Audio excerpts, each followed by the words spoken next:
there, and welcome to Chapter 2, Lesson 2.1, Rational Numbers, which is your first flipped classroom video, yay! And so put that on the top, put the lesson number and the title on the top of your composition notebook because you can refer to it whenever you have problems with rational numbers, or you can use your composition notebook on a test, so you're going to want to know where everything is. Also, the video can go at a fast pace, so pause whenever you need to write down something and need more time to do so. Okay, so we're going to get right into it. This says to copy and complete the statement using less than, greater than, or equal to statements. So for number 1, we have 2/3 blank for 6. I want to simplify this because I know that it's not simplified all the way. So 2 goes into 4 2 times. Write that here. And then 2 goes into 6 3 times. Write that here. Oh wait, the 2/3 is equal to 2/3. Or you can think about it as 2/3 is equal to 4/6.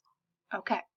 Now, for number 2, oh my gosh, we have a decimal and we have a fraction. I want to change them to be the same. So I'm going to change the decimal to be a fraction so that I can see which one is greater than, equal to, or less than each other. So, with the 0.7 being in the 10th place, 10th place, I can take away the decimal and write 7/10 because it's in the 10th place. Blank 3/4. Okay, now what? I still don't know which one's bigger than the other one, or less than the other one, or equal to, so I want to make the denominators the same. So over here, I'm going to multiply by 4/4, which is the 3/4 denominator, and over here, I'm going to multiply by 10/10, which was the 7/10's denominator. Then, up here, I'm going to write it up here, we get 4 times 7. 28. 4 times 10. 40. Blank, still a no. 3 times 10. 30. And then 4 times 10. 40. Okay, since they have the same denominator, now I can accurately see which one is greater than and which one is less than, or equal to, or whatever. So, the 30 on the top of the denominator is clearly bigger than 28. So 28/40 is less than 30/40, or 7/10 is less than 3/4, or 0.7 is less than 3/4. Okay, so here's our answer here, here's our answer here. Okay, I'm going to erase so things aren't getting confusing. Okay. And so number 3 is very similar to number 2, so I'm going to let you do that on your own. But here, for number 4, I don't really feel like changing anything. I think I can work with this by just simply looking at a number line. Okay, so let's say the 0 is here. I'm going to put the -1 over here. And I know that 0.6 is right in between -1 and 0. Let's say right here. So this is where the negative 0.6 is. Therefore, the negative 0.6 is greater than the -1. And we could just easily see that on a number line. Okay. Now we have the essential question, which these questions, you just don't answer right away. Towards the end of the lesson, you'll be able to answer them like in your head, and you'll be like, oh yeah, that's what the lesson taught me. So how can you use a number line to order rational numbers? Oh, hint, hint, kind of just use the number line over here. I don't know. Okay, so please write that in your composition notebook, but you don't need to answer it right there. Okay, and I need you to write this in your composition notebook as well. So the key idea of this lesson is rational numbers. A rational number is a number that can be written as a over b, where a and b are the integers. Oh, are integers. We've talked a lot about integers. And b cannot equal 0. Okay, So please write that. And here is a picture to show you what it's all talking about. So here we have this huge box that's rational numbers. That can mean a lot of different things. It can mean you can have a fraction like that. You can have a decimal like that. You can have a repeating decimal, and you can have a mixed number. Okay? But you can also have whole numbers, which are 0 to infinity. And you can also have integers, which includes those negative numbers. So rational numbers are all of these, but they're all of these on the outside, but they're also all of these too. So rational numbers can be whole numbers, and rational numbers can be integers.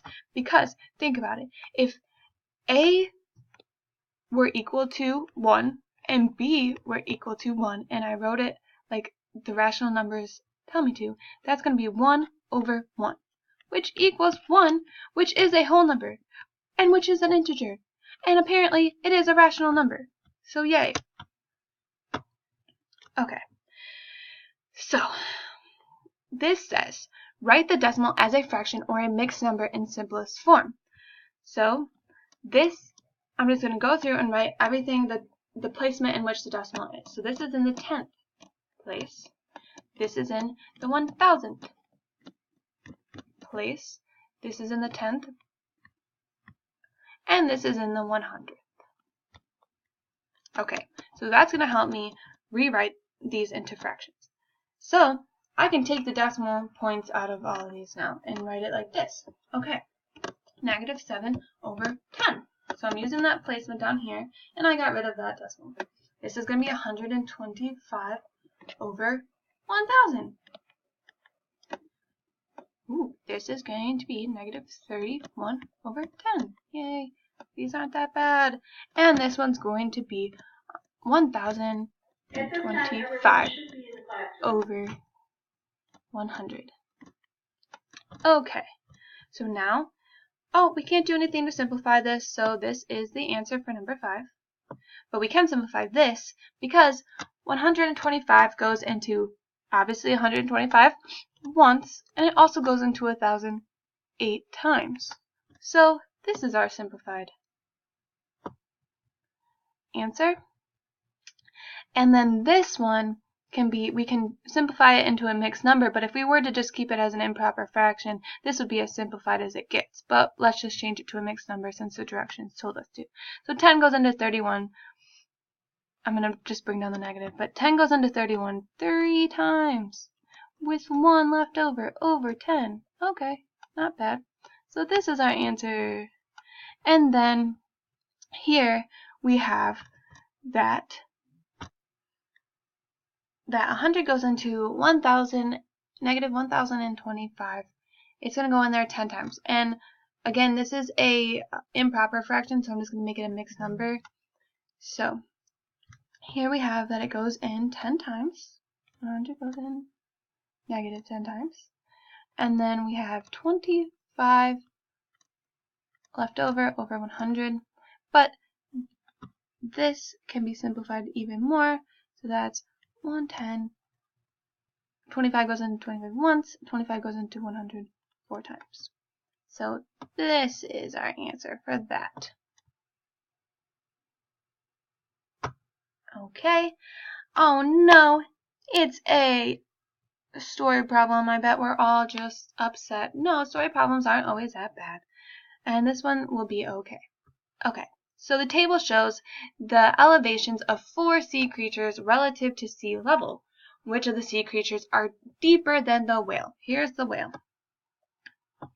Okay, I think that what is going to help most is if we see kind of like a drawing. So I'm going to draw over here. I'm going to say sea level is right here at 0.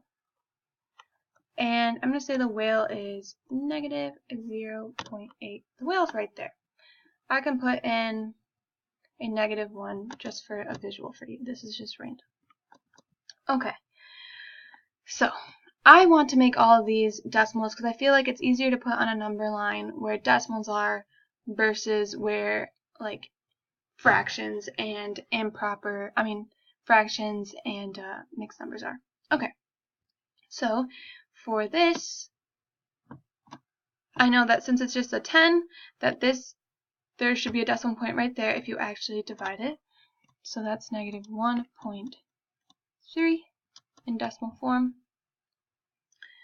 Okay, and then for this one, I'm going to want to make it an improper fraction. So leaving the negative alone for now, we do 2 times 5. So 2 times 5 is 10, plus 1 over 5. That equals 11 over 5. And then let me just add that to it. So negative 11 over 5. Okay. Now I want this to be a decimal. So I'm going to multiply the top and the bottom by 2 over 2 because I want the bottom to be a 10 because that makes my life a little easier. And then that's going to be 22, negative 22. And then we see that this equals, in decimal form, negative 2.2. Okay, so we have our anglerfish, if I'm saying that right, our squid, and now we just need our shark. So to do this, I'm going to want to divide 11 by 2. 11 goes into 2 0 times, so I'm going to have to add that. So 11 goes into 20 once, so I'm going to put a 1 up there. That's going to give me a 9, bring down a 0. 11 goes into 98 times, so we have 88, and if you are subtracting this, you get another 2, bring down a 0, it goes in once, gives us 9, so it's just going to keep repeating. So this is what it's going to keep repeating. So we have this. Okay, looking at this, they want to know which of the sea creatures are deeper than the whale. Well, I think negative 1.3 is deeper than 0.8. Also, negative 2.2 is deeper than 0.8. However, the shark is up here, the 0.18 repeating. Okay, so we see clearly that the angler, fish, and squid are deeper than the whale. So you would just explain, since the anglerfish is negative 1.3 below sea level, and the squid is negative 2.2 below the sea level, that is farther below than the negative 0.8, which is what the whale is. Okay, and that's it. Have a great rest of your night, and I will see you tomorrow.